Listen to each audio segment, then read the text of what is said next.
gravel bikes are dead. You heard it here first. Now, in this... What is he on about? Si, have you lost it, mate? No. I mean, could you not interrupt? Please, I'm in the middle of something very important. You're also very wrong.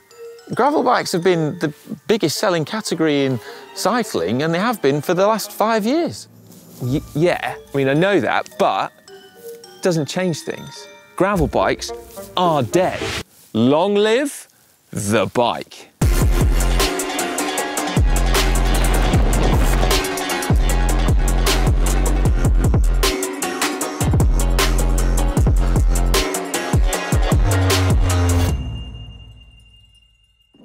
In this video, I am going to explain my strange position on this subject. You see, since the creation of the gravel bike a decade or so ago, a lot has changed. And what's been happening recently is super interesting. So to be able to demonstrate, BMC have supplied us with 2 identical bikes, but we've switched out the tyres to keep one a road bike and turn the other into a gravel bike. Will it work?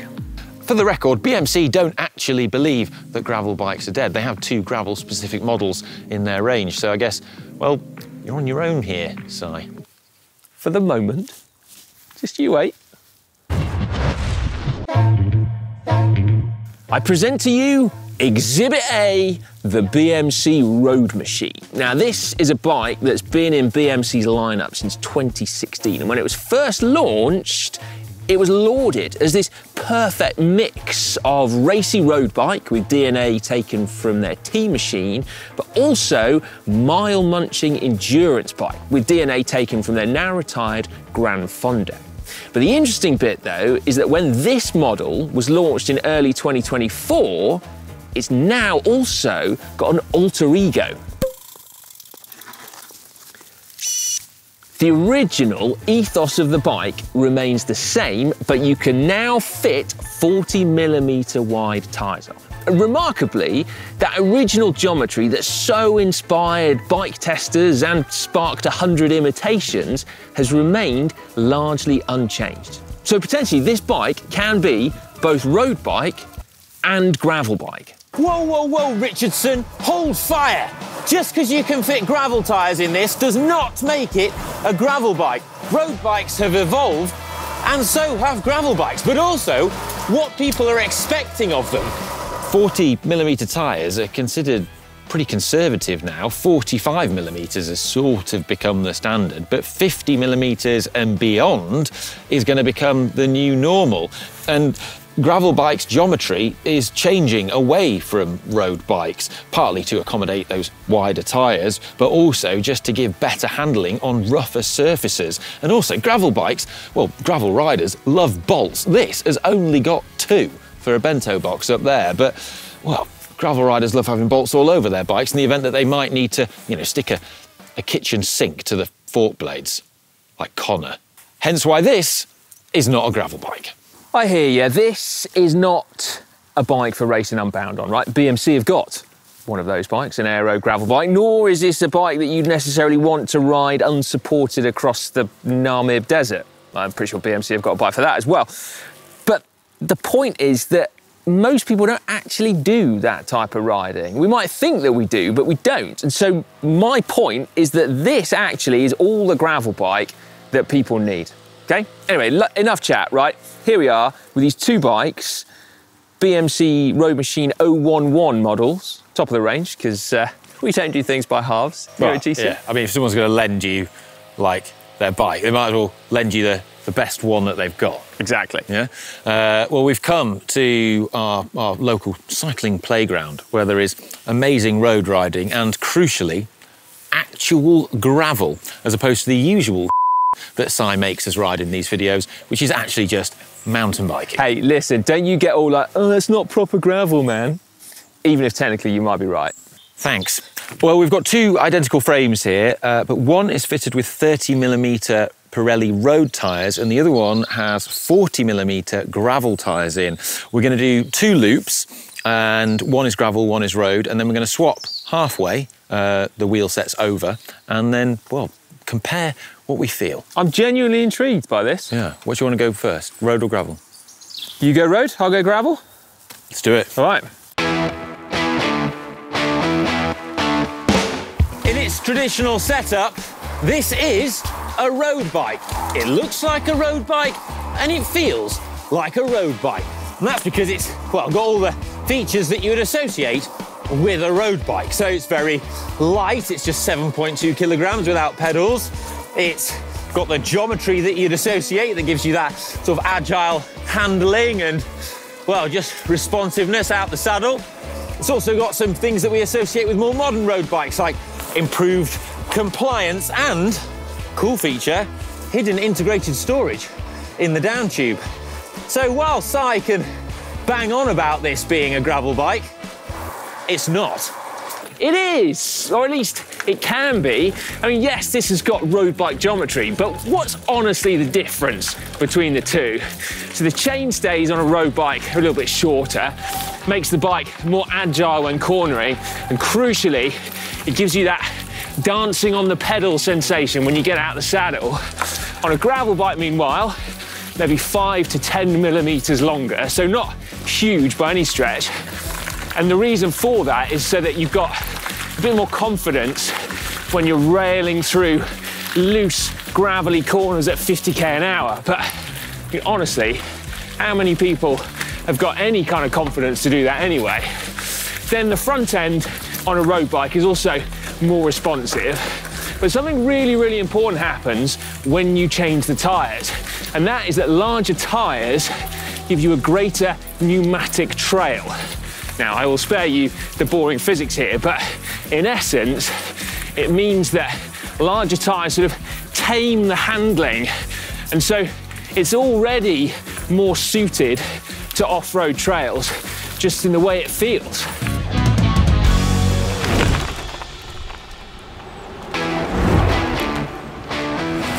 People shouldn't think about wider tyre clearance just in the context of being able to fit gravel tyres. It also means you can fit big road tyres, much bigger than the 30s I've got in here, and wider road tyres are just absolutely mega. Like, as soon as you get onto a descent, which we're about to in a minute, I just love how they feel and how they just give you so much more confidence in the corners. And just having that slightly bigger contact patch, you just have more fun. There is, I admit, one potential flaw in my theory, and that is shoes. So my beautiful, white, pristine road cycling shoes. Seems criminal bringing them down here.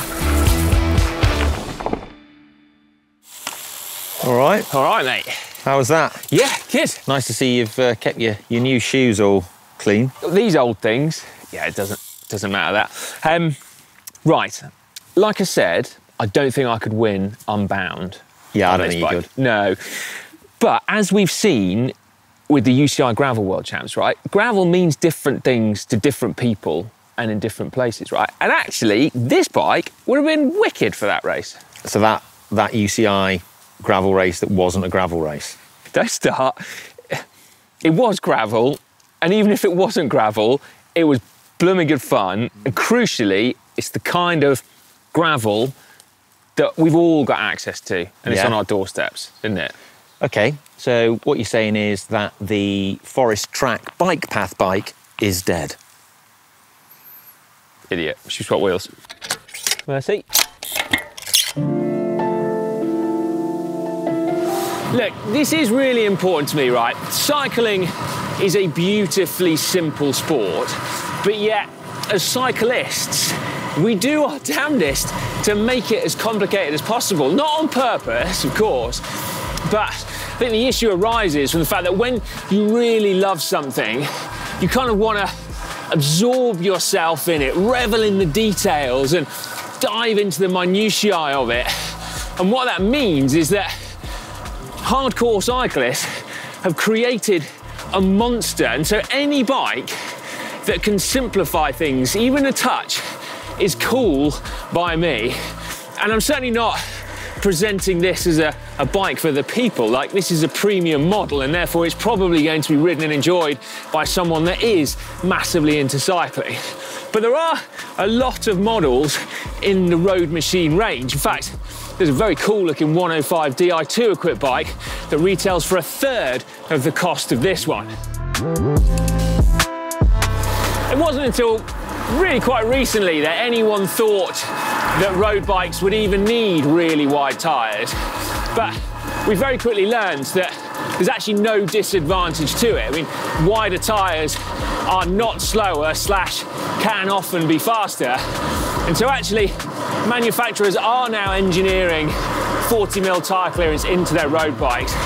But what's cool is how the feel of the bike can be maintained. So ultimately, it's great that a bike like this can still feel exactly like you want it to feel, and crucially, most importantly of all, still look how it should look, even when it's got room for those wider tyres on. Right, we're gravelling. I tend to favour road riding, truth be told. Anyone that follows me on Strava will see that. But I do enjoy gravel when it's like this, not size, gnarly single track mountain bike gravel. I'd probably be more inclined to ride more sort of gravel and do rides that I think incorporate road and off-road. I think it can be really fun.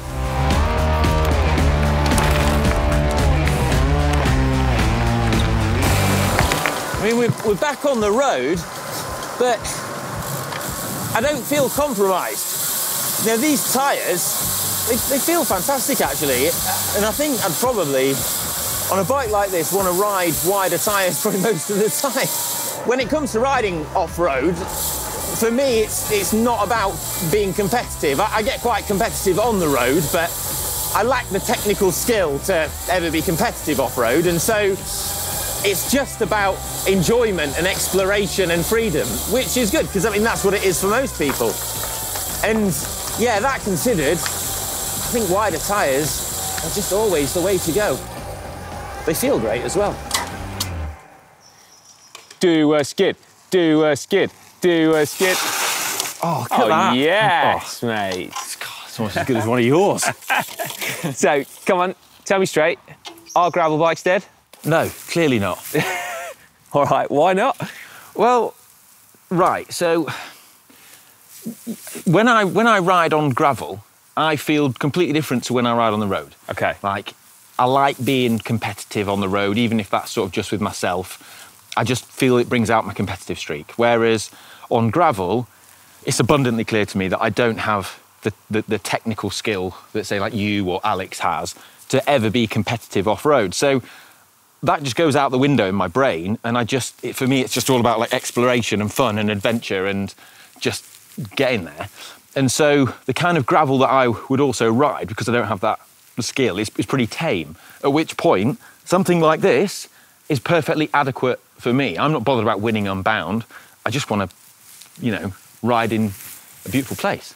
So it sounds like actually you're kind of agreeing with me, right? Like, gravel bikes, I will admit, are not dead, right? They're not going anywhere, because there are people that want to race Unbound and they need 50mm tyres. There's loads of people doing that, an amazing exploration in, I don't know, Peru or Nepal. But actually, this type of bike is all the gravel that a lot of people need, right? And I just really want people to be aware of the fact that a road bike that can fit gravel tyres is probably potentially going to be better for them than a gravel bike with road tyres, right? Yeah, and we know from the comments that people write, most people are not at all bothered about the high-end Formula One style milliseconds of performance and racing. Most people just want to go out and ride the bike and have fun. Yeah. And, that's the racing performance side is perhaps where some of the more specialist gravel bikes come in as well. Yeah. But yeah, for like just the sort of do it all thing. Yeah. Mega. And as well, we've obviously got road tyres on here and gravel tyres, but the fastest gravel tyres are almost slick tyres anyway, right? And they're almost as fast as road tyres. And so actually, considering the conditions of the roads that a lot of people are riding, having a big fat road tyre, be that a 35 or a 40, that then allows you to go off-road as well, Don't even need 2 pairs of tyres, 2 pairs of wheels, right? That I do agree with you on that. You agree with me? Yes, apart from, well, BMC is Swiss, and in Switzerland they have the most perfect roads. So. All right, flooring that argument. Anyway, we'd be super interested to hear your thoughts on this, okay? Like, do you think that a road bike that fits gravel tyres is enough gravel bike for you, for other people? Or do you still think that the direction that gravel bikes are going is the right one? Get involved in the comment section down below. A big thanks to BMC as well for loaning us 2 absolutely mint bikes. We're having a bit of a discussion on the colour. I think it's kind of like light purple. What did you say? I'm colourblind, so to me it's battleship grey. There you But go. I'm colourblind, so don't listen to a word I say. Hit the like button if you've enjoyed it.